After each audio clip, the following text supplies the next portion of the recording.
Yo, yo, yo, what's up, guys? Good to see you. Hello, hello. We, I think we're going to have a really fun stream today. Um, we've got a lot of different moving parts going. Please let me know if the audio is too low or too high. I've got the screen packed full of stuff, and so um, your audio might be going crazy because you can hear my mic and some music. Got not a lot of space today for gaming, but we're going to try to do the best that we can. Oh, hey, people are already popping in. Hello, hello, Vic. What's up, man? Malak, how you doing? Eat Comics. Good to see you. Today we're playing Dragonslayer, and right, so we have just a little bit of room on the camera, and my face is taking up part of the map space. I do apologize, dude. Meth BS, welcome back, buddy. Gift and subs coming in hot. Good to see you, man. Flint's here. Zap is here, guys. All the boys coming in. Meth, thank you so much, bro. When are you gonna join us for some AD&D? We've got a game this Saturday. I think it's on the 15th, which is Friday night for. Oh no, it's Saturday morning for people in America. It's Saturday night for us. So you're I think you're a little bit ahead of me. It might be just out of your range, or maybe you're a little bit behind me. I forget where Australia is on the time zone. It's close though. I know it's like within 3 hours. If Vic can make it. Let's see. Yeah, guys, good to see everybody. So this is the game we're playing today. I saw some comments like from Travis. Do you guys know Travis Fauber? I think it was Travis that said like, "Oh, isn't that the game that has the duck people?" This is not that game. I woke up, I looked at X, and I was like, "No, it's not that game." And I responded, and then I fell back asleep. Yeah, I think it was Travis. Can't remember. But wait, Travis plays. Travis is like a huge Dragon Slayer guy. He should know that. Must have been somebody else. Um, what is up, dudes? Guys, everybody's here. This is amazing. Um, oh yeah, okay. So it's 11:03 at the moment for you. Okay, so you're 2 hours ahead of me. So we're going to be starting, I think, at around 11 p.m. maybe your time. So, I mean, that's kind of late, but if you're up, you're more than welcome to join us, bro. Um, yeah, Travis is great. I actually, now that I'm thinking about it, it doesn't make sense for him to have said that because he is a Dragon Slayer guy. So he wouldn't have gotten confused about duck people. Yeah, Dragon Bane. Right. I was like, I think it's Dragon Bane you're thinking of, which I've never played. I've heard good things. Maybe it is good. Who knows? But this game is. You guys remember like that old 1970s cartoon called Heavy Metal? This is heavy metal. Okay, I'm gonna flip through this just a little bit. I know it's gonna shake like the top camera because it's on like a arm and it's like hanging, and anytime you shake the desk even just a little bit it's gonna send everything like wobbly, so I do apologize for that. But I want you guys to see some of the artwork from this book. It's by a guy named Greg Gillespie. If you don't know Dr. Greg, um, maybe you're familiar with Barrel Maze because I've been running Barrel Maze on the channel for a while, and that's another one of his big products.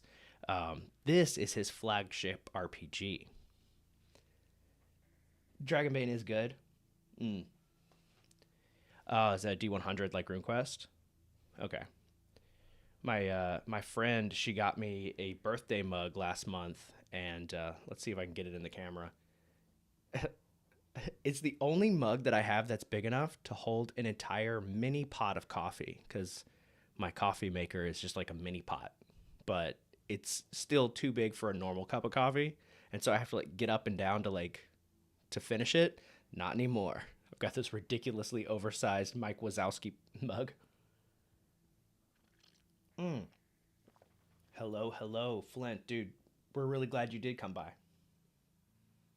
Yeah, if you want to know who gave you the free membership, it was definitely Meth BS. He comes in, he donates memberships, and then like he's always there to support the guys. So it was definitely Meth. If you have to say thank you to somebody, yeah, it's my ear trumpet was struck by lightning, and Chubby's here, dude. I am about to lose a bunch of PCs. You're right. So I rolled up a bunch, bro. So let me Let me get the camera zoned in. So what we're going to do today is I did it just like the book suggested. I rolled 3d6 7 times, which is a little bit more forgiving than BX. BX says, you just roll 3d6 down the line. That's it. This one, you roll 7 times, you drop the lowest one, and then you just arrange whatever you want. So you can make, I'm going to actually move my camera just a little bit. Sorry, boys. I have this issue where if I look at the monitor on the camera, I'll be staring at the monitor, which is just next to the lens, and it looks like I'm talking to the wall instead of talking to you guys. So yeah, I was able to like craft a team here, and I didn't really roll great stats because 3d6, no matter how many times you roll it, it's not going to be wonderful. But we're going to go through this a little bit, and I will try to keep glancing over to check the chat. But mostly I'm just going to be rambling here, guys. Sorry. Because, the desk is so full of stuff that my camera has to be over here. The computer has to be over here. I do have a stand. I didn't want to break it out. I was a little bit lazy, but I could focus it right here, like straight ahead. And that way I'm just kind of glancing down. I might do that for the next one, but I would have to rearrange all my furniture to set up this massive tripod, and I didn't want to do that today. But let's see how the chat's doing here. My one thing about Dragonslayer is I can get OSC for about the same price, right? So people are talking about the price. I get that. This is a flagship game. Greg's been working on it for a long time. And I think really what it comes down to is the cost is he hired the absolute best artists you can find. And we're going to see some of that here. And having gone through the process of creating a module, it's not for sale yet. Hiring these artists, these people that are just really good at their job, it's expensive. So if you're not using a lot of the free stuff, and just kind of making it your own or making it fit, the price can get up. I think it's worth it though. This is an incredible game. It's not BX too. There's a lot going on here that's more AD&D. And since I spent so much time in both systems, I can see where he took the best parts of both games and really fused them together in a solid way. Also, I feel I don't know if he would agree with me on this, but I feel like there's a little bit of a 5th edition inspiration, or modern games, maybe a 3rd edition inspiration, because the PCs move and interact like individuals. So it's not side-based in this game. I might streamline and do all the ranged attacks together and all the melee attacks together just because it'll be easier to run the game that way. But the way it's set up in the system is there's a marching order, and the marching order determines your turn in combat. So there is 3rd edition inspiration, maybe some more modern games plus BX and AD&D. I think it's great. Yeah, the I think the chat's moving a little bit faster than I can read it. Yeah, everybody go subscribe to Chubby, because he's putting out some banger videos. He put one out last night or maybe early this morning. I haven't got to click on it yet, but I added it to my queue for watch later. Yeah, dude, for sure. It's why are RPG systems so hard to use? And I'm like, yeah, why is that? Let's see. The guys in the corner of the hobby are such a breath of fresh air. So that first year or so was rough of the new corner. Well, yeah, I mean, I guess that's true. I didn't really come in until way later. I was not gaming very much. I started, I guess, about 11 years ago. So highly recommend Black Lodge Games and The Basic Expert. Both of those guys are incredible. So I'm going to be using some of the Basic Experts. He's got some art that's public domain, and I'm going to be using that in my module. And he's on fire on Twitter. Absolutely based takes. And then, of course, every video that Black Lodge Game puts out, I watch and I comment on. Those guys are awesome. Well, I mean, Chubby, dude, you deserve it, bro. You're working hard. Everybody can see the hustle. And I think you have really good vibes, which is the most important thing, right? You do have to work hard and, put yourself in situations where you can succeed, but also you need to like treat people with kindness and respect, and I think you do that for people. So yeah, man, you deserve it. Okay, so yeah, enough of me rambling. Let's get. Oh, guys, how's the audio for the music? There should be music. For some reason, the monitoring is not coming through my headphones. I don't know why. If it's too loud, please let me know, because last stream it was just blasting the whole time and nobody mentioned it. So everybody was like, "Yeah, the music sounds good, I guess." But like a couple people said it sounded fine. But then in the comments later, people were like, "It was so loud." So let me know. All right, let's open this up. We're gonna go through each of the PCs, and we're gonna color code these sheets, because right now, well, that's just a blank one. Right now we just have a bunch of white character sheets, and when we're playing the game, it's way too confusing. So we have a magic user. Now I like to stick with a theme, and our magic users have been yellow in the past. This guy, he didn't hit the threshold to get 2 spells at level 1, the bonus level spell slot, so he only has 1 spell slot, and we're probably going to prepare sleep because Featherfall and Identify aren't as useful. So yeah, that's what he's going to have. I think we should go with yellow. I do have some Posca markers, and I'll just color them in as we're kind of talking about these guys and what they can do. So our first magic user is I thought he's an elf. See, I could have sworn I made him a human. Yeah, I didn't even write any of his special abilities here. Yeah, okay, so he's that's right, because the con went down. He had an 11 con. Yeah. Okay. So we're just going to color him yellow. It doesn't have to be spectacular. We just need some yellow marks so I can, whenever I roll the dice, we know that it was for this PC. Okay. His name is Thermocles. He has 1 spell. He didn't hit the bonus XP threshold, but he does have a dex modifier, so he's going to have a little bit better of an armor class, and his daggers will hit more likely. In this game, the ranged attacks actually do bonus equal to whatever your modifier is. So if you're throwing with dex and you have a dex bonus, you get to do extra damage. It's not just the d4 or the d6. So I like that, especially whenever my characters are about to die. He's probably going to be in the back. We have Galantis Grail Wielder. I don't know why I chose that name. It sounded cool. Sounded awesome. So again, we didn't hit the 16 for anything, but we did get a 15, which is pretty good. It gives you the bonus spell, but you don't get the 10% XP. You only get 5%. I went ahead and gave him the 5% XP to start, just so I don't have to calculate it every time he gets treasure. Yeah, let's see what's going on. You can hear the music. It's very faint, but it's there underneath. I would prefer that, just to kind of like just be there, and you guys can just like listen to the ambiance of my voice. Yeah, I'd prefer it just being kind of low, just because last time it was just like 5 points higher, but it was just so loud. Maybe it's just on YouTube. Maybe YouTube changes the audio. I don't know. Oh, you can hear your cat knocking stuff over.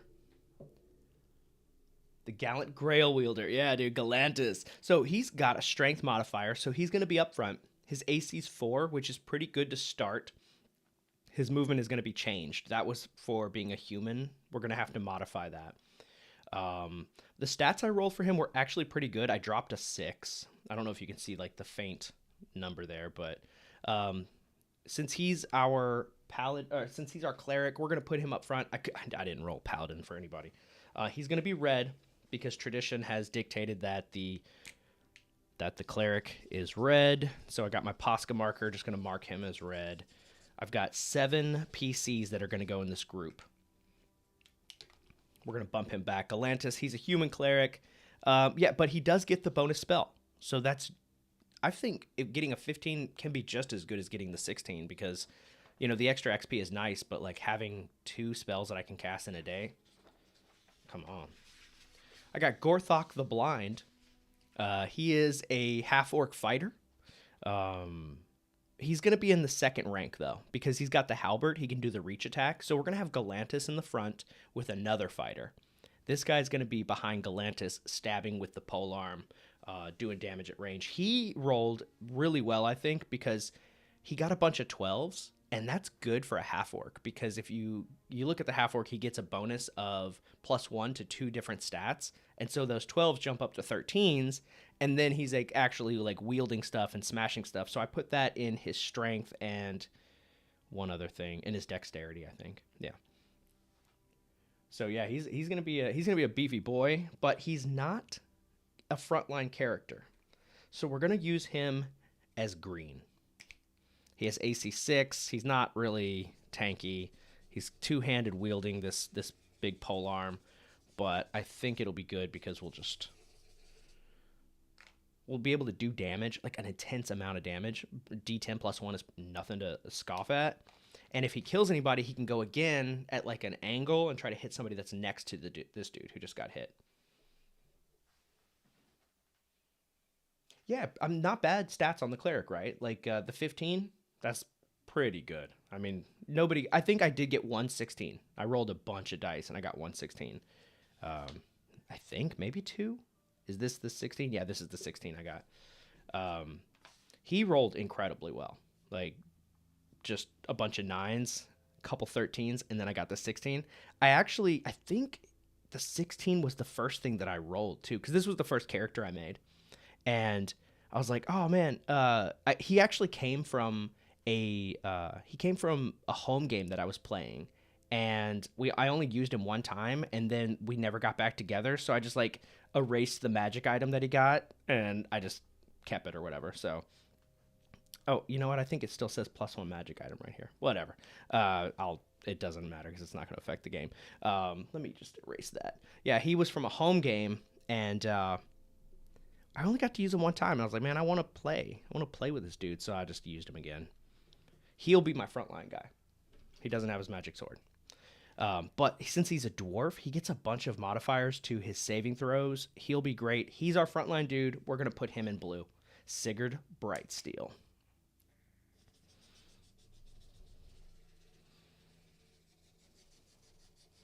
Yep, he was my 116. He was the first guy I made like way long time ago when I first got Dragonslayer. So glad to actually get a chance to use him.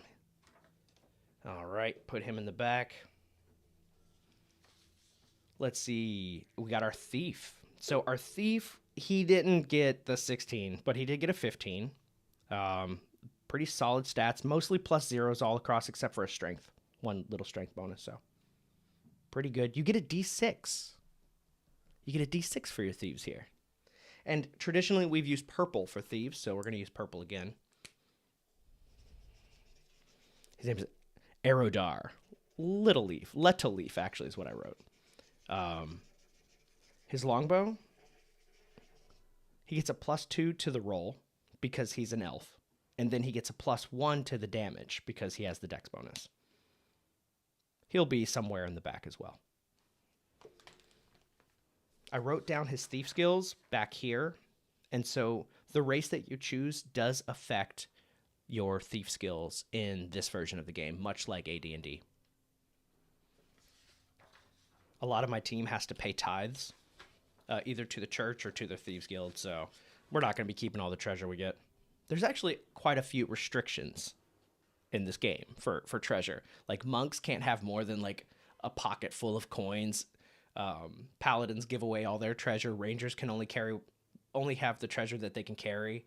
There's a lot of those. So Gorthok's the man. Yeah, he's okay. I think Sigurd is better. Sigurd got a 16. He's my only 16, I think. Oh, no, I have a 16 here. Robin Barnabas.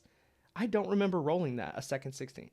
Oh, that's why. Because I made Sigurd so long ago, I don't remember rolling the 16. This is the one I do remember rolling. I only rolled 116. I made 6 characters in one day. My brain started to melt a little bit.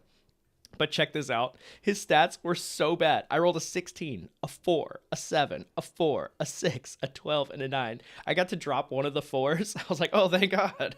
It was like, oh, wow, I'm keeping a 4. Excellent. So for this one, he is going to be... so his spells kind of suck, but he does get 2. He has Shocking Grasp. I'm never going to get close enough to use that. He has Hold Portal, which can be good. And then Wall of Glass it can be fun if like you smash it and then like everybody that goes through it takes a bunch of like glass damage. That could be cool. I'm probably gonna go with hold portal though, because I can just stop the enemies from even getting to us. That might be a better play as we escape. Yeah, but his stats were so bad. I started with a 16. I was like, yes. And then it was 4, 7, 4, 6. I was like, okay. He's good at the one thing that he does, and everything else is trash. So for this character sheet, we're just going to leave it white because I actually do have a set of white die. Oh, they're off over here. All right. Let me grab these real quick. You guys want to look at my this is my D6 box because it's for Hell March. Gather up all of my white set. Oh, so this is actually bone. Okay. Cool. I was at a charity event yesterday. I DM'd for... I don't want that. I DM'd for this charity event. It's like this hotline for people who have like, you know, depression, or like it's like a suicide hotline, and it's based in China and it's in English. So it's for foreigners who live over here who are having a hard time. We're still calculating how much money we made, but the event was packed. So I ran Call of Cthulhu, the Lightless Beacon, and I ran that for 5 people. And then afterwards I got to play in a buddy of mine. He's like a semi-friend. I know him a little bit. He ran Draw Steel by Matthew Colville, and that game is really fun. Like, it is insanely hard because everybody's like looking at their sheet and being like, I think if you do that, I can do this, and then he moves over here, which makes your thing happen. One turn every time takes 10 minutes, and I mean one player's turn, not one full turn around the table. It would obviously get better, but the first time, we were all playing it for the first time. Even the DM had never played it before. We all had the PDF, and we were just looking at it like, yeah, so now you go, and then you can go. It was super fun watching like the chaos unfold, but you are insanely powerful in that game at level 1. You have a million things you can do. You're a superhero, and no matter what the DM throws at you, you're kind of like, you dust yourself off afterwards. You're like, all right. You're like Superman, kind of like shaking the dust out of his hair after he smashes through a building. It is absolutely a fun game. I don't think I have the bandwidth to play it regularly, but with a certain group of guys, you know, the ones, like the really like nerdy ones who are like, actually it's you know, I can move you 6 feet. Da, da, da, da. I think it could be fun because you would need people who are so dedicated to the rules to make it good. But one of the things was they were giving out, like, if you donated like 5 kwai, which is like $1, you could get a set of these like RPG charity event dice. So I got 5 of them, and I've been rolling them over and over. I've rolled Snake Eyes on it like 8 times, and I've only gotten 2 6s once. I think these roll low. I don't know. Maybe I'm wrong, but I'll never use them. But, you know, they're for charity. So Robin Barnabas is going to just be the white die, the one white set. So we're not going to color this one at all. I got a little distracted on my story there, guys. Sorry. Let's catch up with chat. I haven't looked over here for a while. Color coding characters and using matching dice. Truly genius. Okay. Yeah, it's a good habit. Let's scroll up just a little bit. It says top chat. Do I want top chat or do I want live chat? I think I want live chat, don't I? What do you guys think? Which one's better? Oh man, I've missed so much of the chat. I'm just gonna kind of hop in wherever I can. Sorry guys. You can't hear any music? Okay, I can fix that. I can make it to where you can hear some music. All right. Let me know if that's a little bit better. I don't want you to... Sorry. I did set up some music. I do kind of want you guys to hear it. Let's see. The only music I hear is my son's... Oh, man. Fidget behaviors. Tap, tap, tap. I can hear music very faint, but it is there underneath. I turned it up a little bit. Let's see. All you can hear is cat knocking shit over. Okay, yeah, so whenever I switch the chat, I can see some of this stuff again. Okay. You like a good spreadsheet? Well, then you might like Draw Steel. It is a game for those kind of players. Live chat. All right, we did it. Live, live, live. We are live, boys. It's official. It is official. We've done that. So, yeah, okay. So I can see everybody. Draw Steel's so fun. So Mr. Goats has played it. What class did you play? I played the Censor. And it was really fun. I got to do a bunch of holy damage, and we just so happened to be fighting ghosts. It was a good time. It was a really, really fun time. We were laughing because, like, I made a meme joke about how I was like, we're in a castle. We accidentally murdered the princess. We wake up, and, like, everybody's, like, memory has been wiped, and we're standing over the dead princess, and I was like, you know, asking around. I was like, where are we? What castle is this? And the guy, Mike, the guy who was DMing was like, and I was like, is it Castle Grayskull? And he said yes, and then it was just, it memed out from there. Everything was a He-Man reference from that point on, and from that point on, we just could not stop laughing. So everything was just some stupid Man-at-Arms joke or something. But we had a good time. We got Eomer the Hope. I don't know how to say this name, Eomer, but he's a character in the Two Towers, and I'm reading that right now, and I always like to put the characters from the stories that I read into my games. And so I don't know how to say it. It's like maybe Amar, maybe Amar.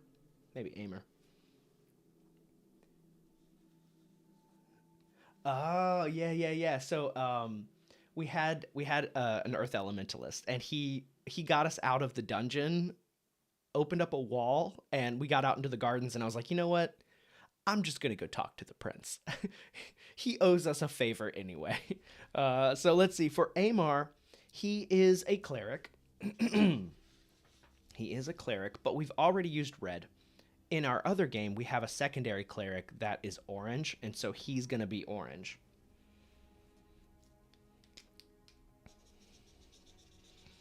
All right.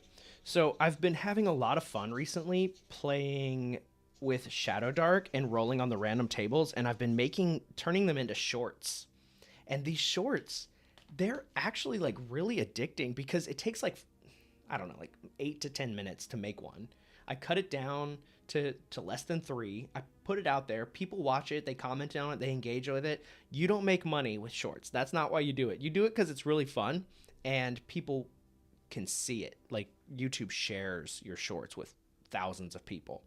And so I've been having a blast making these shorts. I don't know if you guys have seen it, but we're building a dungeon one day at a time, one episode at a time. And I have what we've got so far. And I don't know if you guys can see it, but yeah, you can see that. It's fun, man. It's super cool. And like, it reminds me a lot of like the Dungeon 23 challenge. If you guys did that, you roll up a dungeon room, you populate it, and then you kind of move on for the day. But if you film it and record it, you know, people enjoy following along with that story, you know? So far we've already got like a devil cult going on, and, there's some treasure. We've had 2 really good treasure rolls already. Yeah. Really cool. Oh yeah. Okay, cool. You're watching them. Awesome. That makes me happy.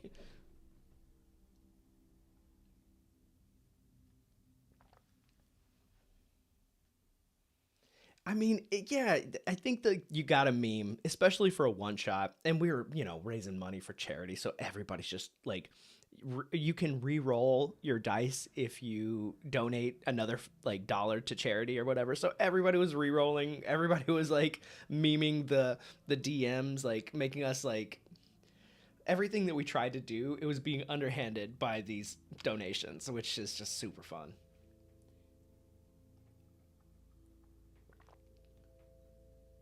Let's see. So I have been working on it, Malak. I got it in portrait mode for the last one. I don't know if you got to see it. But it does frame up a little bit better for your phone, which like is kind of hard because when you do portrait mode on your phone, but you're doing it like overhead, like you can only see so much. And so like I tried to pack it on there. Let me know if you saw the last one, because that's about as good as I can make it. I could like drop the camera really low, but then you're only going to be able to see like one little bit of the map. And I don't know if that's, I'll take your feedback, man. Like, you've been really helpful to me. So like, if you think it would be better to like zoom in on just like one room and only see that part of the map, then yeah, I could try that too.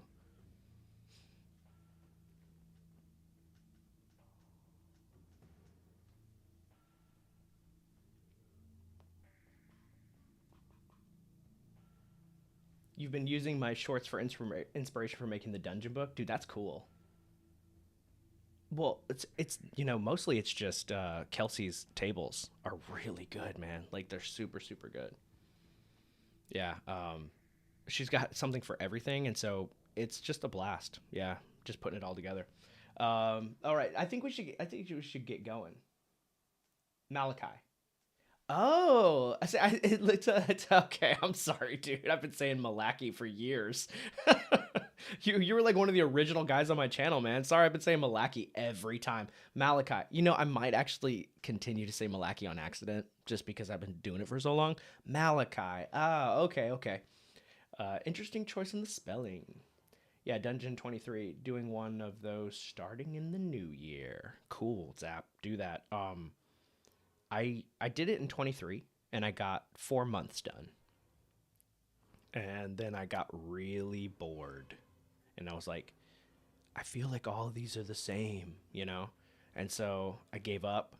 I kind of regret it because I have a really good mega dungeon started and it's only 4 levels deep. So I'll see if I can get back into it. I just don't want it just felt like everything was so repetitive. I was like, would a group of players ever want to delve into this? So I think maybe making every month a new dungeon is a better strategy, because when you're connecting levels, you need to make sure there's enough entrances that match the ways in and out. And you also want to consider like the dungeon tables, like your random tables, like something from level 1 could go into level 2 and 2 can go into 3 and 3 can go into 1 because they're so close to each other. And so you do get a lot of like the same themes popping up again, but if it's a completely different dungeon, and let's say in January you do like a level 3 dungeon, in February you do a level 1 dungeon, in March you're doing a level 7 dungeon, you can spice things up for yourself and make it like completely just unique and different.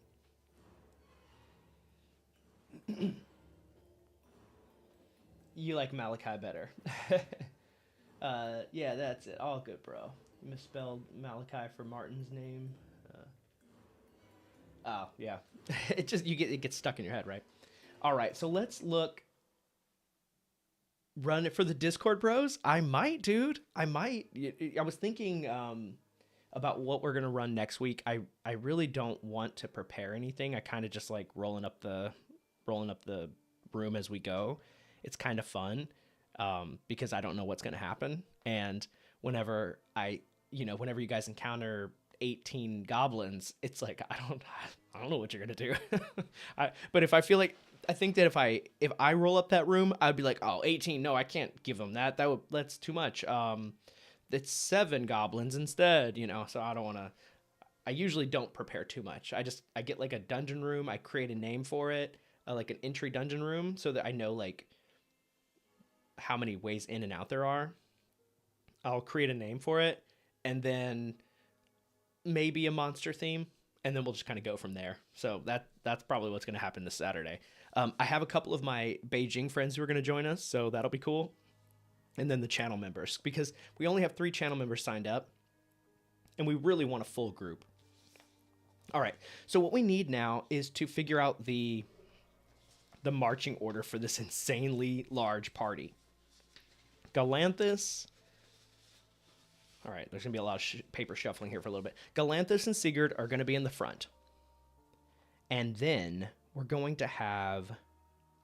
We need Gorthok and Aerodar in the second rank. Aerodar can shoot his bow right over the top of Sigurd's head. So he's going to be behind him. And then Gorthok who has a killer name, is going to be using his polearm stabbing around Galanthus, which I looked up in the rules. You can do that. You don't have to go over the top of a small race person. You can just do it around a human-sized person. That's okay. And then we're going to have our magic users in the 3rd rank. And then in the very back, we'll have Amar, the Hope. He doesn't have good AC. He doesn't have much he can do, but he can heal the back ranks. I think that's the way we're going to do it. Let's see. You guys, we've been going for a long time. I haven't even started the game yet. I've just been like jabbering. I'm sorry. If you came here for Dragonslayer, let's look at it. Let's go. We're gonna just go slow. We're gonna take a look at the art. We are gonna play. I promise. Jeez, I've been doing this for I can't even. We're here for a while. We're here for a while. I haven't started yet. So let's flip a little bit. This is the character sheet. We've seen a couple of those so far. Let's take a look at this beautiful piece of art right here. These are the races of Dragonslayer, and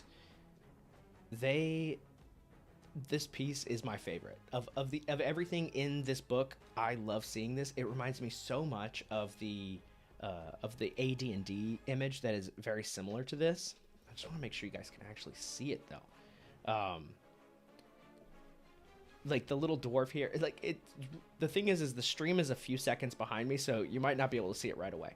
The little dwarf here, all of this art, it's just so iconic. This sets the tone. What kind of game is this going to be? It's going to be brutal. It's going to be gritty. It's hardcore. Let's go. So let's see here. We have the races breakdown. We got the race, the class. Now, the thing is the class might be covered up by my face, so we are going to be moving this around. We don't have a lot of room. Check it out. That dude's a beast. We do turn undead with a D20 in this system. The druid, this guy looks like an absolute heretic. He's not a good dude.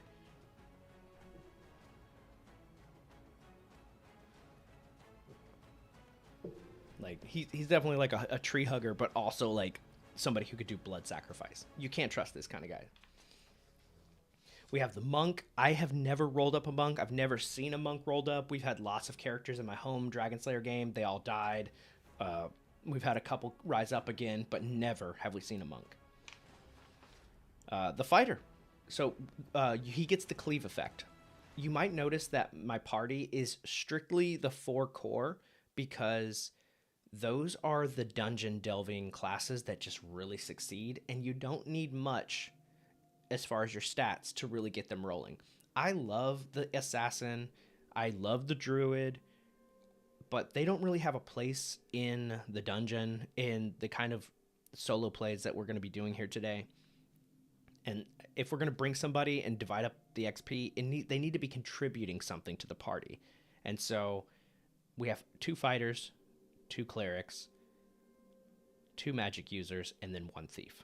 So that's a pretty good party. We're going to be able to do stuff. He gets a cleave effect. If he kills somebody, he gets to attack again as long as the person is next to him. So that's really good. And then at level 3, he gets to do it again. We have a barbarian. I like the barbarian class, but I would never want to play it. I think that like it does some really cool stuff, but he doesn't like magic items. So I'm like, I want that. We will bring a paladin if we can ever roll one. If we can ever get one of these guys in. Your D&D group is really bad about tangents? Yeah, well, me too.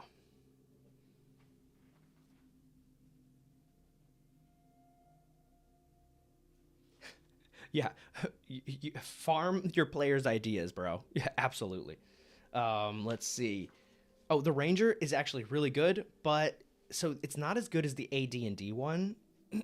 Let's see here. It says rangers are surprised only on a 1 and 6 and may surprise on a 1 and 3 on a D6 if alone. Now, back in the day, there was a lot of like debate about how that went, and there were some dragon articles that were written about this subject, but in AD&D, in the core book, it doesn't say anything about if you're alone. And if it does, show me the page number, please, because we've had a lot of discussion about that. at home at my home game. And so if you do know the exact page number where it says that Rangers cannot surprise if they're alone, the bonus, please share that with me because I want to know. But so this is a downgrade according to AD&D Raw, and this little downgrade, this if alone, makes it not worth playing a Ranger in my opinion. I don't think they're that good anymore. Like the surprise feature is really what is good, is getting all of those rounds, boom, boom, boom, getting full attacks each round. Now in Dragonslayer, if you get a 3, if you get a 1, it doesn't matter. You're still only surprised for 1 round. And so it's not as good in general. And then when you put if you're alone, then it just makes it like not even relevant, because the only time a ranger is going to be alone is if they're doing like they can't even bring retainers with them. So like, I don't know. I would never want to do that. Like I'd never want to bring a ranger by himself. Magic user class, super good. So one thing you're going to notice in this game is that there are some keyed spells that you don't have to memorize, but you can cast anyway. And he calls it, what does he call it? Arcane channeling. And so a magic user can channel any level 1 spell that they've prepared and cast detect magic or read magic with it. So that way, if you never use your sleep, at the end of the day, you can just cast detect magic on all the loot that you find to see if there's any magical treasure there. It's a nice little trade-off. Or read magic too. You never end up casting your like your hold person spell and you don't want it, but you find a scroll of fireball. Okay, now you want it, right?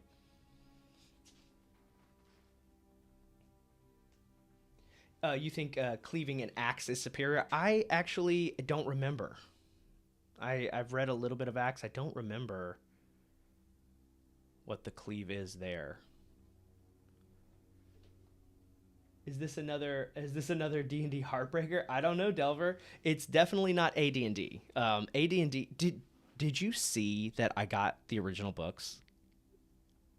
I got, and so I've been using your Crom. Actually, I helped Travis build a character, I helped Vic build a character with Crom. I punched it, it's like do done. Loved it. No, yeah, it's not AD&D. It's something else. It's different. Like there's individual initiative. I think it's fun. I think it's a good time. It has its place, especially when you're introducing people who are tourists to the hobby. Because for AD&D, like my group for AD&D, I only play with people who are like hardcore dedicated players, because I want you to read the rules. I want you to know what your character does. I want you to know how combat runs. I want you to know what your character can do whenever, like, because there's so many things that, like, building an army is not something that you can just be like, I want to build an army. You actually have to know how to equip them, like how to like pay for getting retainers, things like that. Like it's a process. And so for tourists to come in and play something like this, I think is a nice launching point. It helps me vet people, and then I can find like who could make the clubhouse, because that's what we call our AD&D game, the clubhouse.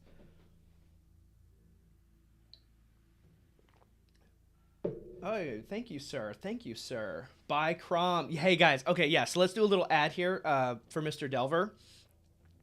I can tell you that Crom has made my life a million times easier, because I kill PCs. Like I said, I roll everything in the open, and that means that sometimes in the middle of your session, a character is dead. Crom has rescued us from the trudge of trying to, like, we're pretty good at building characters. We can do it like reasonable amount of time, but it's nothing compared to what Crom can do. Crom, like, you're literally I roll the dice for the stats, and then we punch them into Crom. We pick our specializations, we pick the loot. It's click, click, click. You're done. It feels so good. And then we just take the document and we send it to the phone. Boop, you're done. It is awesome. Buy Crom. It is worth your money. Actually, some of my channel members already bought it so they can play on Saturday. Like, they've already been messaging me. They did that. So yes, thank you, Mr. Delver. But yeah, I wanted to tell you, I got the original books. I got all of them are in excellent condition. I got the Dungeon Master's Guide, the Player's Handbook, the Monster Manual, and then I got Deities and Demigods, and I got the one with with Cthulhu and Elric. I got that one. It's pretty cool to find that one. I didn't know when I ordered it that it was going to be that one, so it's pretty cool to see that. And then I also got the Fiend Folio. So all the books that I like. I don't like the what's the one that added the Cavalier? I don't like that one, so I'm not going to play with that one. But yeah, I got the core 3 and then those monster books. So I'm so happy. I've been searching for years in China to get those books. It's been an absolute struggle, but I got them, so very happy. Let's see. Rangers in 1E can surprise an opponent on 1 and 3 on a D6. It does not specify. Right. It doesn't specify that you have to be alone.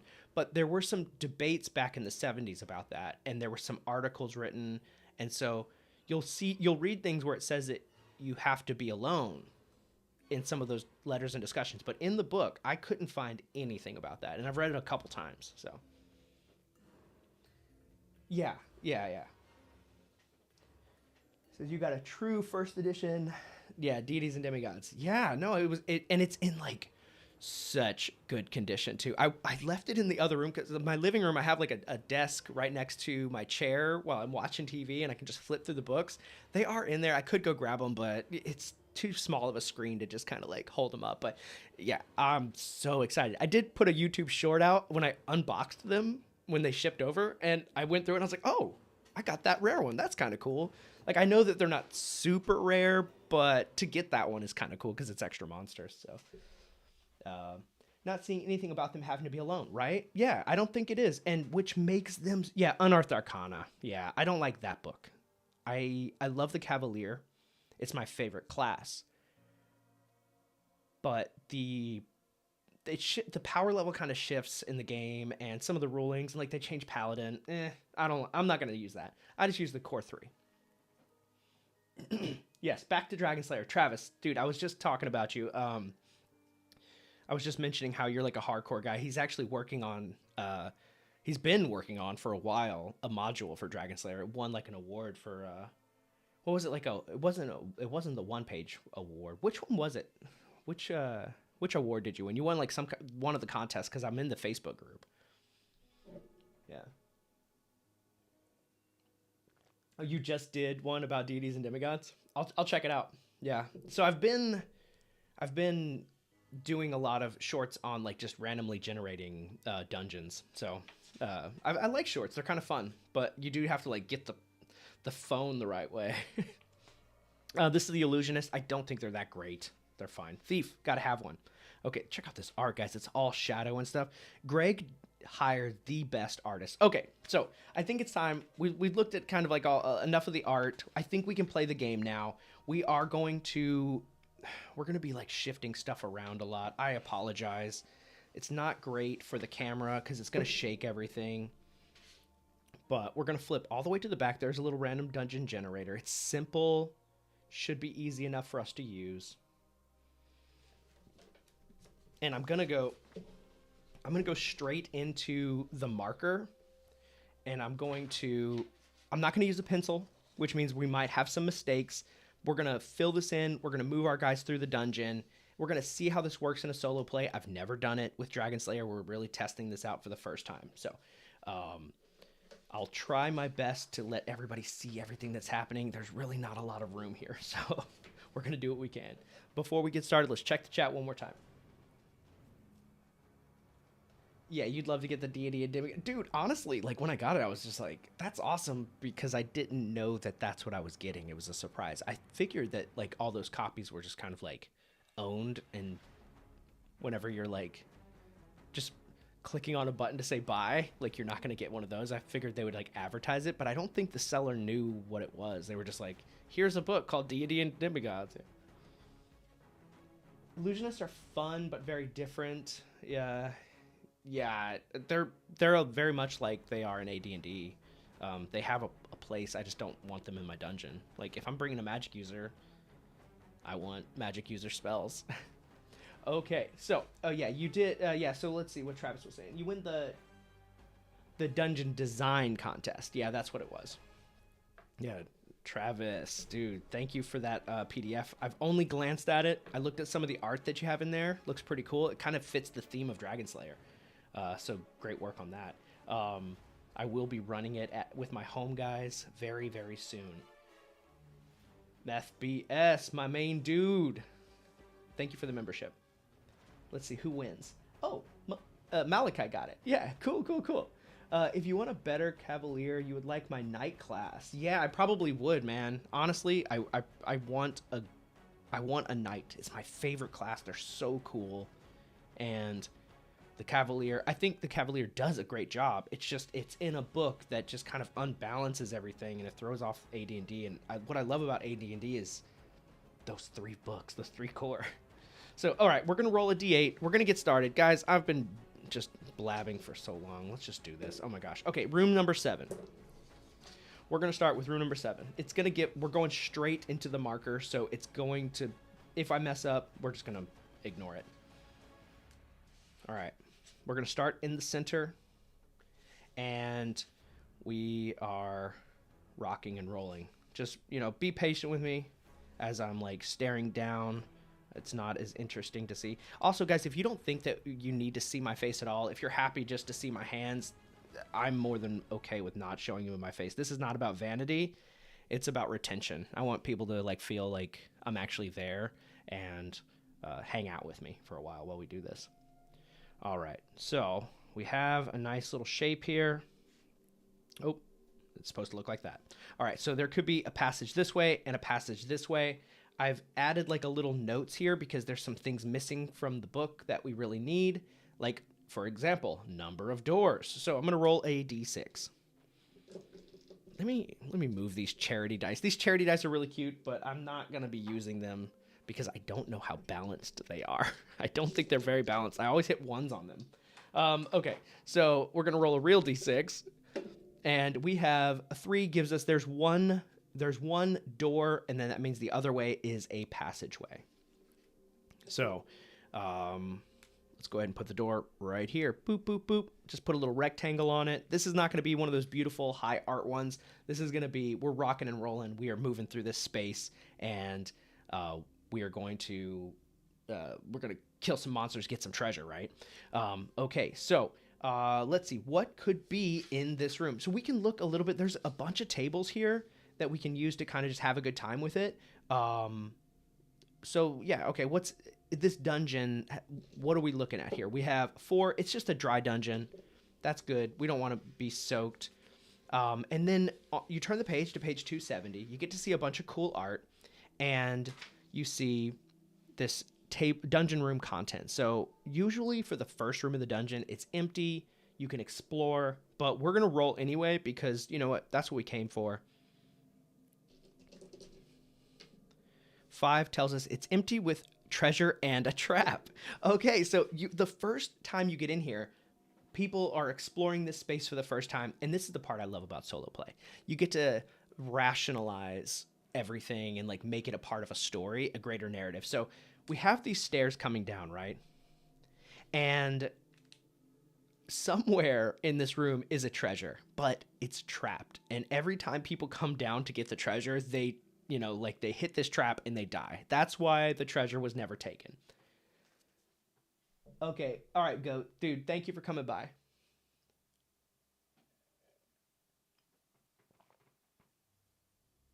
By Audrey and Mr. Goat. Wait, is Audrey here? Did I miss that somewhere? Okay, so oh hey hey, good. I didn't see you there. Sorry. Hey, hi. Audrey is my mom. So yeah, sorry, Mom, didn't see you there. Okay, so we have a treasure in this room, and it's trapped. So we have 9 little squares right there. Let's just roll a d10, and if we hit a 10, we'll say it's in one of these little like nooks. But 7, so 1, 2, 3, 4, 5, 6, 7. It's the treasure and the trap. The trap is right here. It's in this little nook right here. And we're just going to put an X right there. And we're going to say the treasure is just like right here next to it. You know what we can do? We can just draw like a little treasure chest. Boop. Now, we come in and we light up our torch. Oh, do I even have my torch tracker nearby? I don't. But that's okay. I can just mark it on the paper. We come in, we light up our torch, and our team is moving. So the way movement works here, it's a little bit different. It's a little strange to me. And so I'm kind of confused by it. Travis, maybe you can clue us in a little bit. Is there a movement rate per dungeon turn? Because I am so classically ingrained with the party moves at this rate, and then you mark down the torch and you roll for random encounters. But this is more individually initiative based, and so it is a little confusing to me. If you know, please tell me, because that is confusing. At home, we've been just ruling that it's the party moves at the same rate, which is 40 feet per turn, which is kind of slow.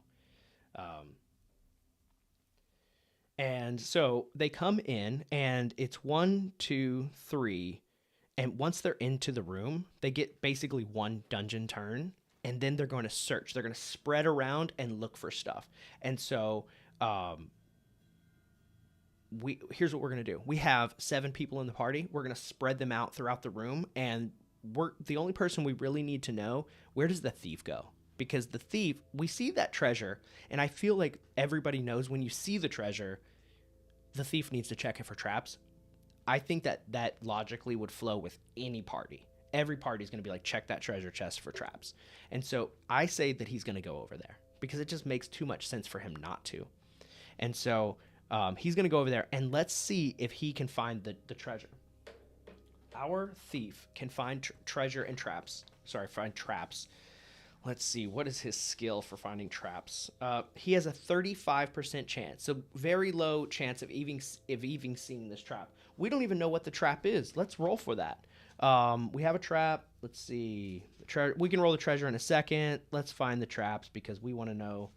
Oh, here we go. Trap types is a D6. 3. It's a missile. It's a missile trap. So we can come over here and roll a D4 to see what kind of missile it is. It's a 1, so that tells us it's poison darts, 1d6, save versus death or die. This is a Greg Gillespie dungeon for sure. Like, he built this system to feel like you're playing Dragonslayer. Okay, so does he, on a 35, does he find the trap? Okay, we have a 19 on the die, boys. I hope you guys could see that roll. I didn't check the camera angle to see. We have a success. He finds the trap. Now, can he disarm it? 27. Guys, we're killing it right now. We're killing it.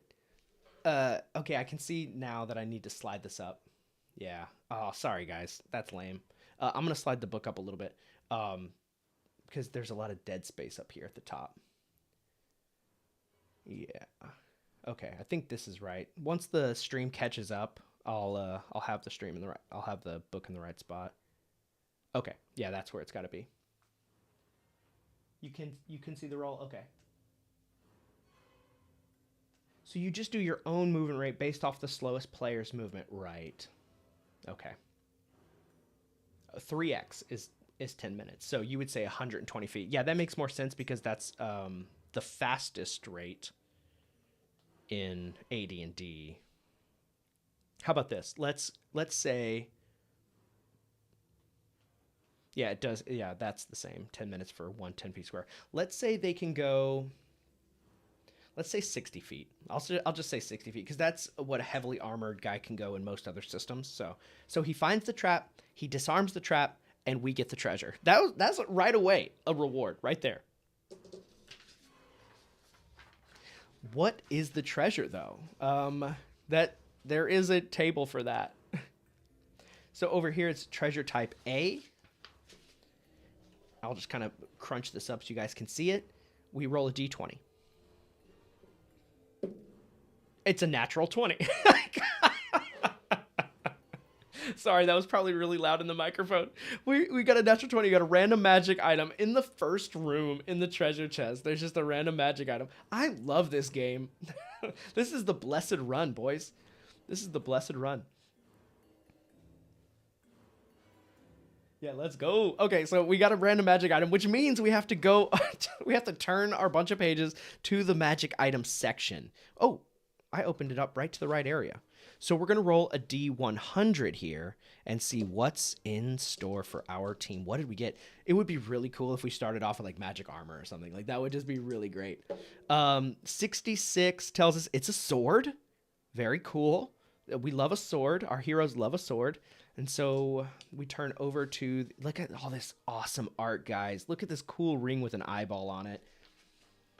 A sword, swords. Random miscellaneous. Oh, here are the swords over here. I'm going to try to crunch this up so you can see it. D100. We don't want a cursed sword. 34 gives us a +1 sword, +2 versus lycanthropes. Wait, is that right? 34? No. 34 is +1 sword. Okay, awesome. No, that's good. That's super good. We already have a +1 sword. I love it. Now, we need to know what kind of sword, though, don't we? Is there a table for that? We might know. Let's see. If not, we're just going to say it's a long sword. Yeah, I'm not seeing a table that breaks down like what type of sword it is, which I think doesn't really matter. We can just use a little DM fiat and yeah, we got a +1 magic sword. So yeah, okay, we're gonna call this the dungeon of the holy blessed blade or something like that, because everybody has come down here to get this magic sword that's been like set into the stone here. It's like the sword in the stone, and every time they like step on like the tile to pull the stone out, like a poison dart comes and shoots him in the neck. But we have Erodar, the elf, and he caught that before it was too late. And now our fighter, Sigurd, has a +1 sword. And we absolutely love to see it. We need a pencil for this job. Okay, so we're going to give a +1 here, +1 magic sword, which makes this a +3 to attack. Watch him die right away. And then we're going to have +3 damage, because he does have a strength of 16. So like he actually is our beefiest dude. 16 is the highest stat we have. Yeah, I bet you get a potion, right? Like that's just the way like it normally works, but we did all right. That's what I'm talking about. A magic sword right away. I'm into it. Okay.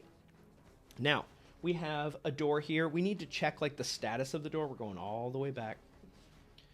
We need to check the status of this door. So is it closed? Is it locked? Is it ajar? Is it sealed? With the sealed, it takes time. You got to smash it down with a hammer, and it triggers an automatic random encounter. So the time it took for him to disarm the trap and to search around, that was actually moving in, finding the trap, and disarming it. That is going to trigger at least one random encounter check. So we're going to roll a d6. On a 1, we have a problem. We're okay. Then we're going to check this door over here. He's going to check for traps no matter what, but we're going to roll to see if it's locked or anything. It is just closed. It's a closed door, but he's going to spend 10 minutes and check to see if it is trapped. And so that's the second random encounter. And we still don't have anything. We're okay.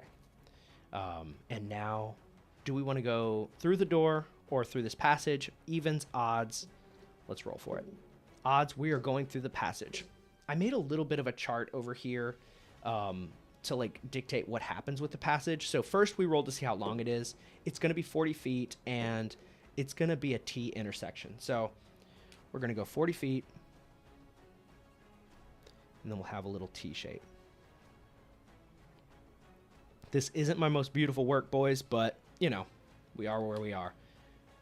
All right, so we're going to say we can go 60 feet per turn. So every 12 squares, there will be a random monster check. So we're going to go these 4. And we get down here to the end. Our torch is halfway. Let's go 1, 2, 3. Yeah, our torch is done, actually, because we've already been here for 60 minutes. We're on a second torch. And we are going to go either north or south. We're going to let north be evens. We're going south, and then we have to see what is at the end of this passage. It's going to be a room. We roll a d8. This system isn't as like intricate for making dungeons as the AD&D one. It's pretty straightforward. Like Greg has a tight dungeon idea within like 10 to 12 rooms, and then that's your dungeon. And so like we're going to try to honor that as best we can. We have a hexagonal, or is this that's an octagon shape. Okay.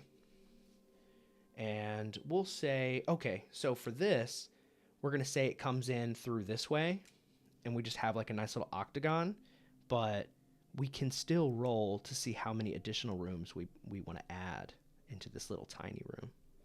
And to do that, we'll just roll a d6. Okay, we have a 5, which says there's going to be one more door. We'll say it's over here.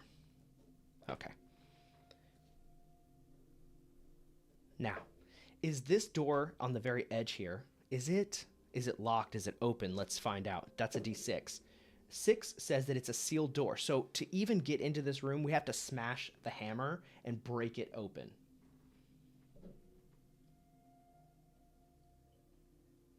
The length of a round is 1 minute. Yeah.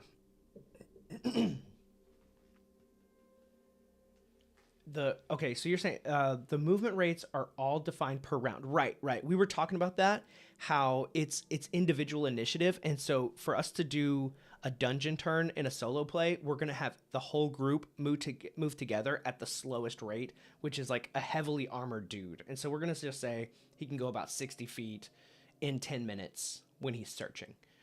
The slowest, the party is going that slow. While in combat, he would be going about 30 to 40 feet per minute because he's running around and doing stuff. This is more of a slow, we're just checking the walls. We're looking for holes in the earth because it's so dark we could just fall to our doom. Bingo, no whammies. No, John, you're right. There is no answer, man. It's like, how long is the round? I think it's about a minute. I don't know. There really isn't an answer. Yeah. This game, I was saying when the stream first started, it's very much inspired by 3rd edition, AD&D, and BX. Like, there's a little bit of like single initiative. There's dungeon crawling. All the classes are based upon the AD&D books. I think it's a great time. All right, so we need to check this door, make sure that it's not trapped. And it could be because this room might have a trap in it. Let's roll a d100. We need a 35. We 98. We have no idea.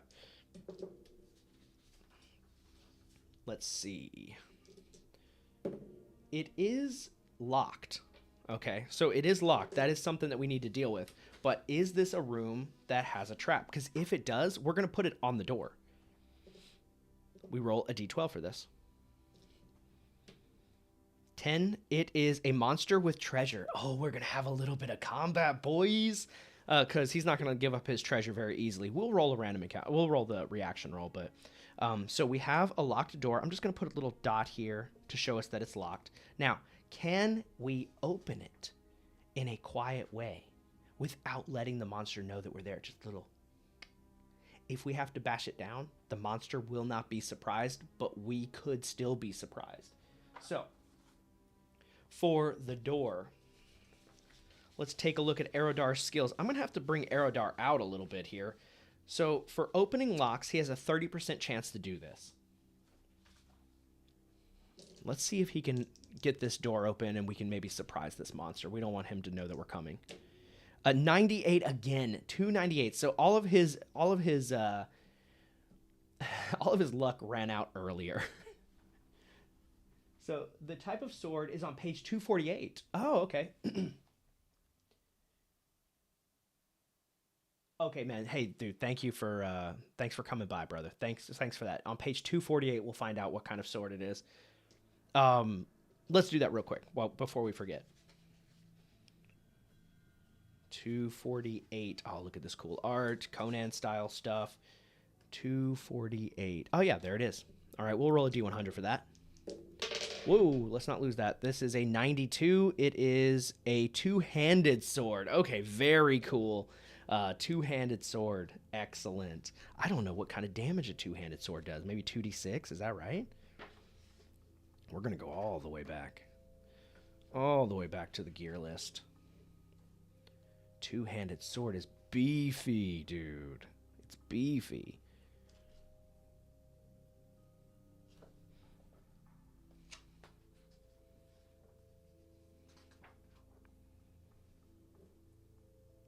Two-handed sword is 2d6. Okay, very cool, very cool. Okay, we have a 2d6 great sword, +1. All right. So there's a monster in this room. The door is locked. We can't open it, which means we have to bash it down, which will take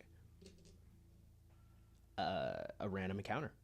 When you make that much noise, you gotta smash it down. Okay, so let's do that. No random encounter.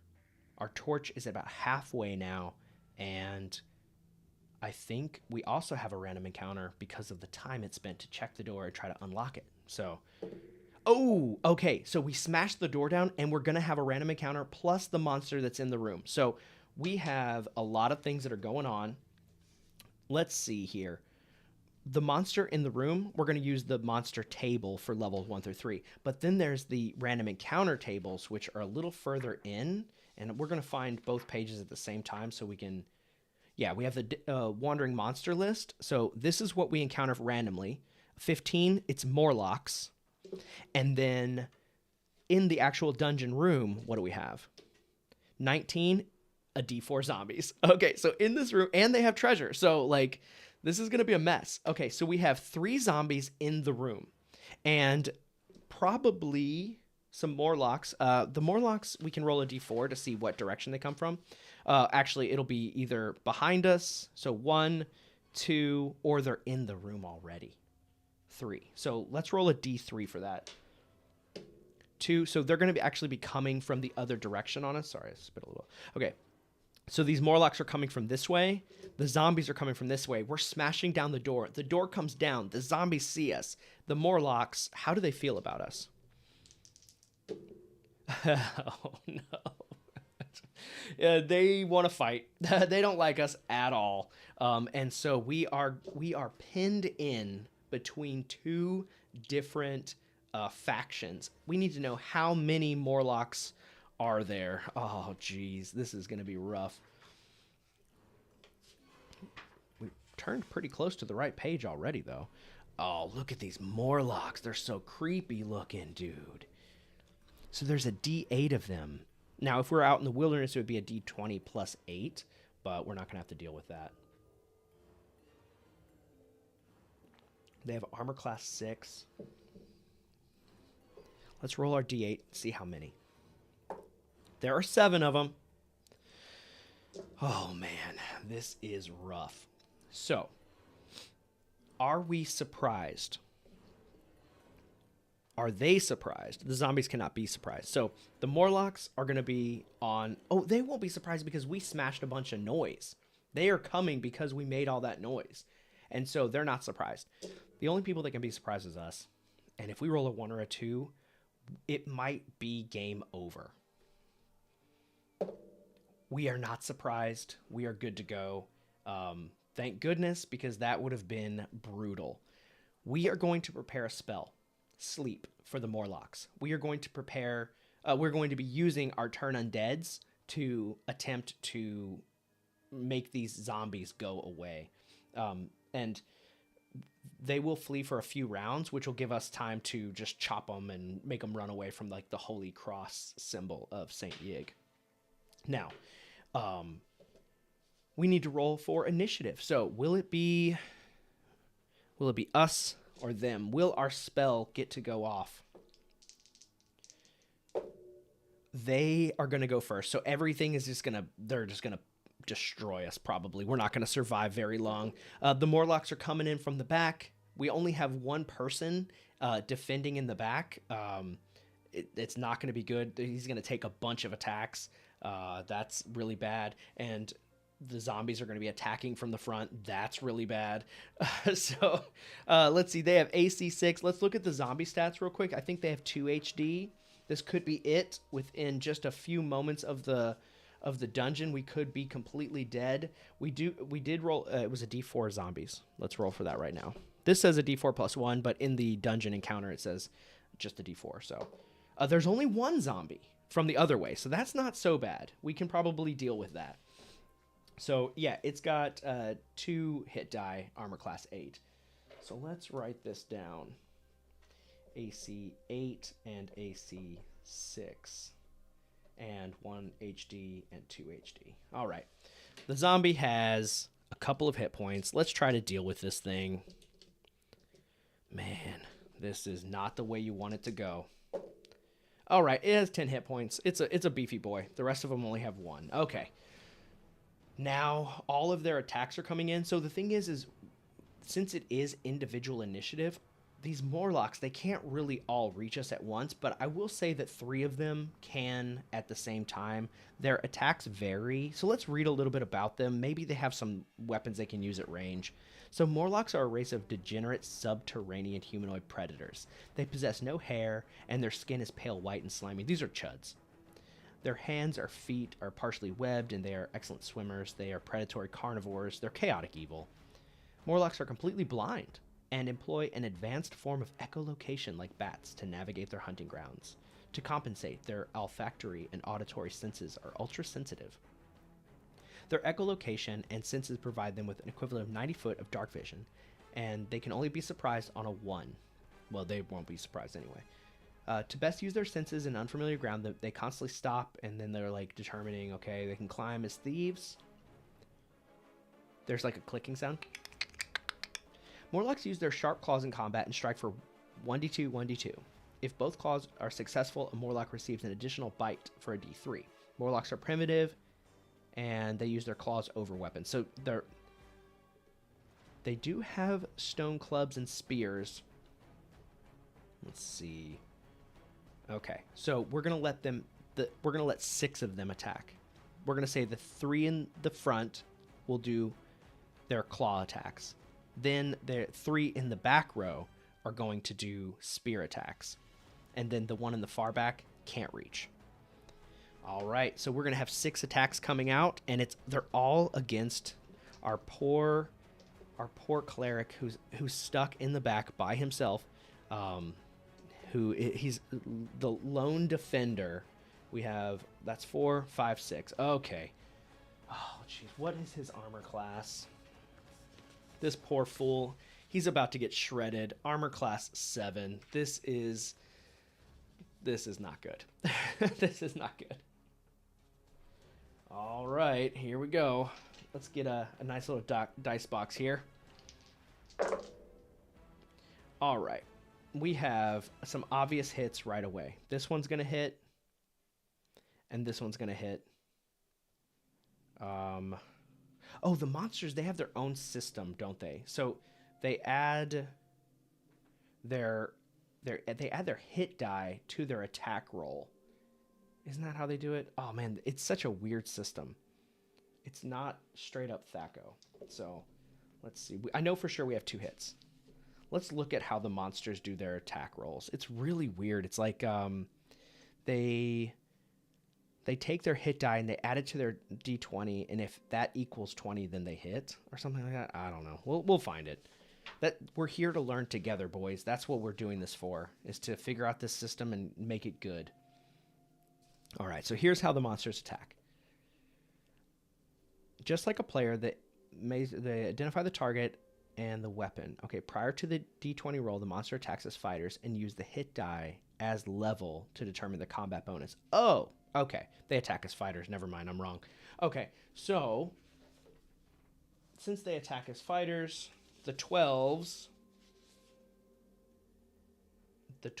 do not hit. That only hits AC 8. So that's solid. So we have 2 hits, which is just a D2 of damage. So we're going to divide this by 3. All right, so we got 1 and 1. So he takes 1 and 1. And then those same group are going to attack again. If the blue and the yellow one hit again, then they get to do a bite. The blue and the yellow both miss. Actually, everybody misses except for this natural 20, which will do a D3 of D2 of damage, 1 point of damage. So he's taken 3. That's not so bad, actually. Now we have spear attacks. It's just going to be 1 round of spear attacks. Needs a 13 on the die. We have another hit. We have a hit. Whoop, that was a 13. These rest are misses. Yikes. This is a bunch of damage coming out. We have a yellow and an orange. Ooh, this could be it for our boy. Yeah, That is more than enough. All of those attacks. Oh, wait. This is too many dice rolls. No. Oh, yeah, no. Okay, I did that wrong. I got confused. I was thinking each of these guys roll twice. They don't. No, we'll just say the first round hat. These dudes only attack with the spears in the back if they would only make one attack. I did that wrong. Sorry. We're going to have to scratch that. We'll just say I'll give them some claw attacks, which is more than enough. They shouldn't have been able to get that many claw attacks. Okay, he takes 3 damage. Not a big deal. Yeah. Okay, I got to be careful. I got to slow down and figure out how these Morlocks work. The ones in the back, they don't attack twice. I would love to play Castles and Crusades, and Jack McCarthy has been offering to run for me. So maybe we're going to see what that game is like. I've heard really good things. I like the idea of Castles and Crusades because the company is super cool. Okay. Yes, thank you, John. I see that. That's usually how I play monsters to hit score in D&D like games. Just add the monster HD as a combat bonus. Right. And that's how I've been playing it, but it's been a couple months since I played this because we went back to AD&D. And I remember I was like, you roll a d20 and then you add the hit die. But yeah, we needed 13s on the die for that. Now, our cleric survived. The zombie is going to attack. And I say he's going to attack the cleric because there's a Christian man directly in front of him, and that is antithetical to the undead. 9 is not going to do it, not with an AC 4. Now, our spells are going to go off. We're going to be casting Sleep, and we're casting Turn Undead. So we have 2 clerics that are going to try to cast Turn Undead. Womp. Absolutely terrible. We can't turn that thing, but we do have some melee. Oh, the sleep spell needs to go off. I need to look up sleep in this system because it might not work the way I assume that it does. I was looking at a 5e game and I was like, should I choose sleep? Dude, sleep is trash in 5e. It's not even close. Oh, we're going the wrong way. It is just garbage in 5e. But in old school games, sleep is like the best. And this will be our only spell for this guy. He only has sleep prepared. Oh. All right, here we go. Sleep causes a number of beings with less than 4 hit die. Yeah, we know that. Okay, so they get a save versus spells. Okay. They all save as fighters. All right, so they are up to 1 hit die. So we can do up to 4d4 of them. Let's see how many targets we can get. We want to get all 7. We need to get all 7. The odds of getting 7 with 4d4 is pretty good, but not guaranteed because these d4s could all be 1s. All right, we have 4, 5, 6, 7, 8, 9. Okay, we can hit 9 of the targets. That's very good. So all 7 are going to be able to make a save. Let's get these boys. So they save as fighters level 1, which means save versus spells. They need 17. They need a 17 on the die. That is really good news for us. Okay, so let's see how many of these guys we can get. That's 4, 5, 6. I have 6 d20 prepped, so a 7 d20. Don't I have 7? Oh, I have the green one too. Yeah, 1, 2, 3, 4, 5, 6, 7. Okay, this is everybody. If they get a 17 on the die, they are still in the fight. No, yes. We have 1 guy who saves. Okay, so 1 Morlock saves. The rest of them fall to the ground. This is our last. Spell for that guy. So it's basically. You guys can't see the dice rolls. I'm doing such a bad job of like keeping it in frame because I want to pull the book to me constantly. So maybe just mention that in the chat if you guys are like, we can't see anything. So yeah, we have 1 guy who made the save. The rest of them drop to the ground. That's excellent news for us. And now we're going to do some melee attacks. Because our guy in the front wants to swing. And then we also have Sigurd who hasn't attacked. And we have We have Thondar, whatever his name is. Yeah, he has an attack. So what is his name? It's a Gorthok. We have Gorthok. So we're going to just roll some melee real quick. And we're also going to roll this ranged attack real quick just to like speed up the process a little bit. What is this garbage right here? We are attacking the zombie, by the way. This is a hit. And we have a d6 plus 1. Oh, come on. Two hit points of the 10. We did not do well there. That was not great. And then we have this Thermocles. He didn't cast a spell. He has 4 daggers actually. And so he's going to roll, but he's attacking the Morlock. Natural 20, so he's definitely going to hit. And he does 1 point plus 1 point of damage for 2 points of damage. Not bad, not bad. It could be better. Let's see how many hit points that one Morlock has. He only has a D8. 5. So he's got 3 hit points left. We can handle this. It's not the end of the world. We're going to the top of the round. Let's move some of this stuff out of the way. We're going to the top of the round, and we are going to win. Yeah, we did. Okay. So we can try to attempt to turn undead 3 times per day, but we already failed, and so we're just going to do some fighting now. We're going to try to defend ourselves a little bit. And so we're going to do our melee on the zombie. Okay, we have a hit here. This is plus 3, 14. That is actually a hit. So we have 2d6 plus 3 here for that damage. That is enough to destroy the zombie. And this guy also hit the zombie. Now we have 2 ranged attacks going out. We can turn around and finish off this Morlock. 2 7s is not going to do it. Let's see. He's got a plus 2. That's 9. 9 is AC 11. That is a miss. So we miss on both of those. And then we're moving back further in the line. The very last guy is our cleric who did not turn undead. He's just going to try to swing his melee in the back.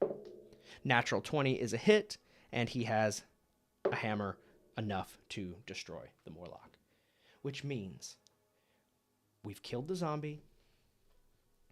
We've stopped the random encounter from the Morlocks, and there was treasure in this room. Not bad, not bad. Let's see what treasure is waiting for us. For that, we roll a d20. It's a 14. It's gems. Okay, so that means we're going to turn to the treasure value is a d12 for that. 11, it is 400 gold gem. And we roll a d8, and there's a chance it could be an exceptional gem. But only on a 1, it's not exceptional. So we come over here to the gem type. It's a d12. It's an amethyst that's worth 400. That's solid. Okay. Perfect. Yeah, okay. 400 treasure right there. Plus 1 zombie and a whole bunch of Morlocks that we defeated. Now, we got through that room. I think we have a little bit more time, guys. I know we did a whole lot of talking and not enough dungeon exploration, but I wanted a chance to catch up with you guys. I do have to call it in about 30 minutes, so let's see what we can accomplish. Mr. Delver, let's see. Serious question. Is this just a kind of loosey-goosey basic with a dollop of AD&D mixed in? No insult meant, just wondering.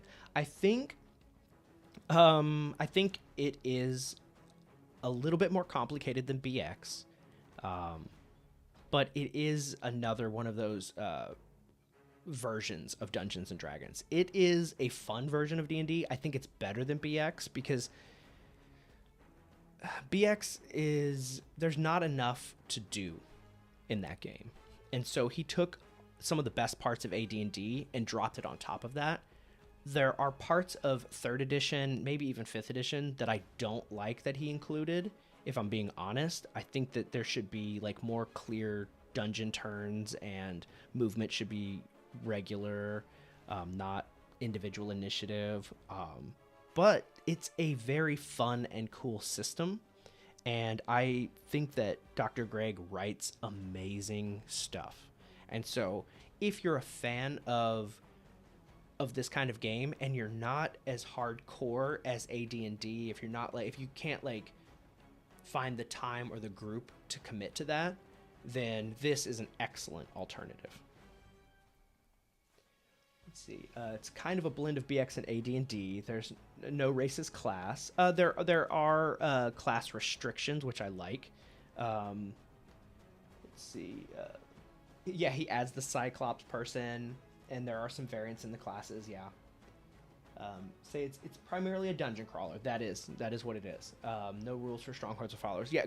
Dr. Greg doesn't even see that as a part of the game, which is where, like, as a Bro SR guy, that's where we kind of diverge. I love the dungeon, but what goes on outside of the dungeon is where the action is. Like, when you have a domain, and in my 3-year campaign, Aurora is the name of it. I have one character that has a domain. I have a PC, and I'm also a dungeon master in that system. And it is super fun because there's a cleric who has a domain, and then there's a magic user that has a domain. And everybody else is just kind of like around level 6 or 7, like they're trying to get up there. And we are all 3 allies because we had some deaths and like some reoccurring players, but the 3 of those 3 PCs have been working together. But the magic user started doing ritualistic sacrifices, and the cleric got in on it, and I got torn in between the two because the cleric was going to war against the magic user, and they've been friends for years, and we use 1-to-1 time, so like a lot happens in the game from week to week. And so like I was torn in the middle. I had like the most massive army because I was playing a fighter. And so the magic user's like struggling to like have allies. The cleric's trying to like raise money and do what's right. All of that is so much more exciting than check the room for traps. That's all I'm going to say. But yeah, that's where Dr. Greg and I diverge. But the stuff he makes is really, really good for when you are down in the dungeon.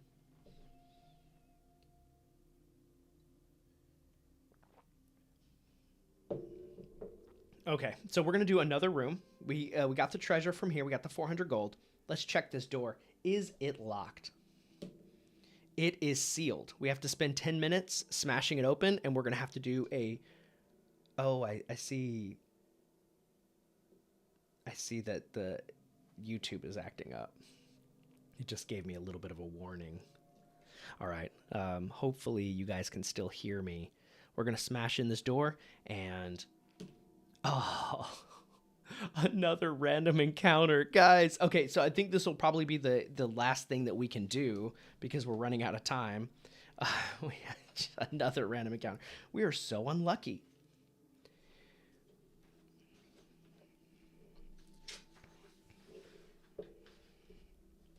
We smash open the door and we attract the attention of something here. What is finding us? I hope you guys can still hear it. I'm sorry. It says there's an error on YouTube. It says it's not receiving enough video to maintain a smooth stream. I hope it's not too choppy for you. I apologize. I am streaming from Beijing, so it's, you know, it's really far, I guess, for the internet.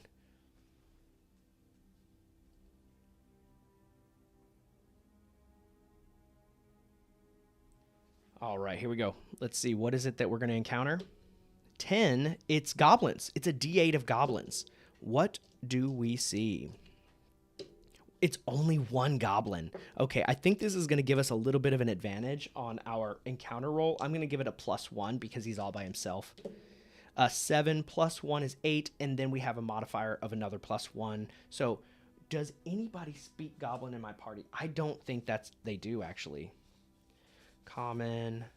I think it's going to be mostly neutral to us. Thief, Elven, Common, Black Tongue. We do not have Goblin. We can't communicate with this thing. It's going to be mostly neutral to us because it's by himself. And so it might be stalking us, trying to like look for treasure.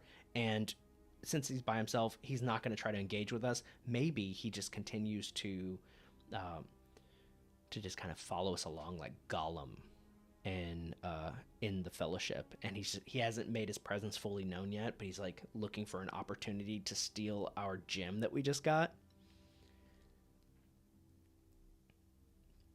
okay. So yeah, you're not having any issues. Very, very cool. Very cool. It says, and Gillespie's skill, this is John Miller. Gillespie's skill at writing clear, succinct rules and great layout, it's not to be sneezed at. No, it's not. Also, it's a complete game in one volume, and AD&D style, spells, lists. Yeah, no, everything's in one book. I enjoy this book a lot. I think that if you have a shelf full of RPGs, you might not have room for it. But I have a place for this kind of stuff because I can run episodes. Like people will come hang out with me. We'll run some dungeons. I'll show people how to play these kind of games if they don't know. But if you have a few of these already, like Dolmenwood and Old School Essentials and this one, it might be hard for you to find a place for it. Morale. I don't think I've read anything about morale. Let me look at the monsters. If they have an M next to them, yeah, they have a morale. I would just assume that they do. Yeah, I would just assume that they do. Even if I didn't know that, I would just be like, yeah, they probably have morale. Yeah, they do.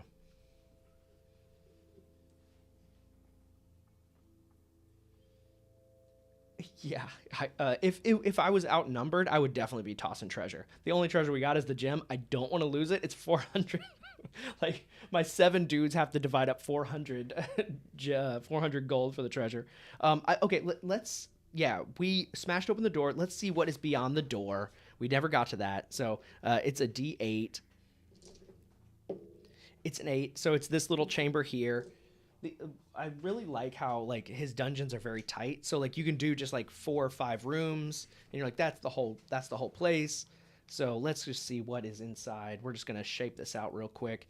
It opens up, goes this way, goes back 3, comes over, comes down, bam, just like that. What's in the room? We roll a d12. A 4 tells us that it is empty with a trap. Oh, we could just lose somebody here. So we have 10 squares, 7. It's going to be 1, 2, 3, 4, 5, 6, 7.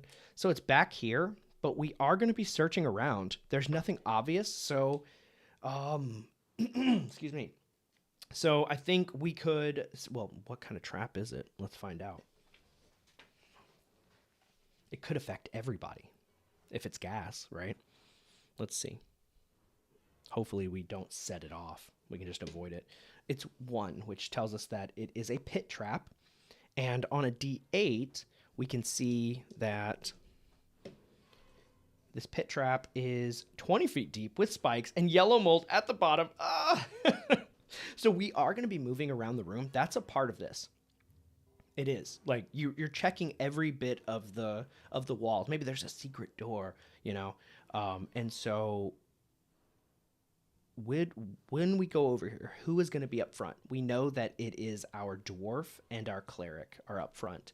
There's a chance that they can see it with the we have a polearm in the back who's like attacking with I forgot his name, the half orc.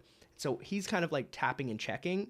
We're going to give him a 1 in 6 chance to see if we can like tap the pit trap to see if like we can knock whatever it is that's like blocking our vision down. No, he doesn't see it. And so we are going to let our 2 team members, blue and red, walk in the far back area here because nobody else is going to go that far back. They're going to go to the left. They're going to go to the southwest, right? But these 2 are making their way over. On a 1 or a 2, they trigger the trap.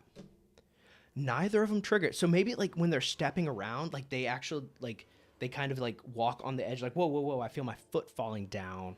I don't fall in. Yeah, okay, not too bad. There's no treasure in here, so we're going to go ahead and call it for the dungeon for today. We had a magic sword. We got 400 gold.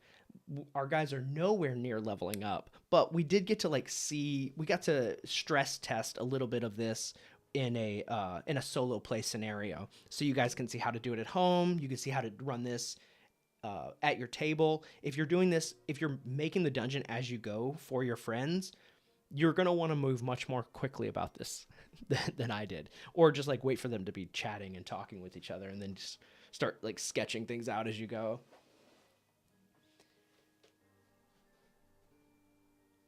It says, even though your PCs are struggling, this is a hell of an exciting solo play. Makes me want to give Dragonslayer. I think it's fun. I think it's really really cool. I love the art in this book. Like every monster just looks so cool, and I don't have time to play Dragonslayer on the channel for my main videos, but streaming, I'm gonna try to play everything. I'm just gonna see what systems work, which ones don't. You guys can give me feedback. Look at this really cool cover. You let me know what you want to watch, and then that's what we can do. I hope you guys enjoyed hanging out with me today. It's been an absolute blast. Thank you for coming. Oh, we should talk about book club before we go. What are you guys reading? Let me know. I'm in the middle, towards the beginning. I think I'm 100 pages in of The Two Towers. What are you guys listening? What are you guys reading right now? I would love to hear it. I love chatting with books. Got to meet a bunch of new guys at this charity event yesterday, and they were talking about Robert E. Howard, and I was just like, I love Robert E. Howard. Yeah, for sure. Yeah. Oh, Meth BS again. Thank you for the membership, bro. I don't know who that's gonna go to. It hasn't chosen yet. Maybe you got it. I don't know. Thank you, brother. Thank you again. Thank you. Oh, this one went to John. This one went to John Miller. Awesome. Yeah, what are you guys reading? What short stories, novels? Are you reading nonfiction? It's getting to be the end of the year, so your books completed list needs to be a lot longer. Try to smash as much in as you can. You're about to finish the first era of the Mistborn books. Okay, so Sanderson. Thank you for it's comics. Thank you for telling me. I don't like Sanderson. I've read a few of his books. I read the Calamity series, the one where like the sun turned red and then everybody got superpowers. I read the first two of that, and then I just kind of realized that like his books, I'm not trying to trash on the guy. If you like his stuff, that's cool, but I don't like it. It just feels so fluffy and there's not much to it. There's some good moments, and I don't like his characters. I don't like the way he writes. I don't know. I mostly prefer older stuff nowadays. Like I try to read modern books, and I just can't really get into it anymore. I don't know why. All right, Meth BS, reading nonfiction, The Mysterious Case of the Victorian Female Detective. I try to read nonfiction sometimes. I could probably do more, but I'm trying to get through all of Appendix N, and I feel like it's gonna take a long time. And so all of my reading is dedicated to like usually short fiction, but definitely fantasy or sci-fi. Lots of manga. Tight, dude. Yeah, no, I love comics. I absolutely love comics. Like my shelf back here, full of comic books. There's always time for comics. Awesome. Okay, boys. Well, we are gonna call it then. If you've got any other books, go ahead and drop them in the comments below. I really appreciate you guys joining us. Have a great day, and I will catch you in the next one. Bye bye.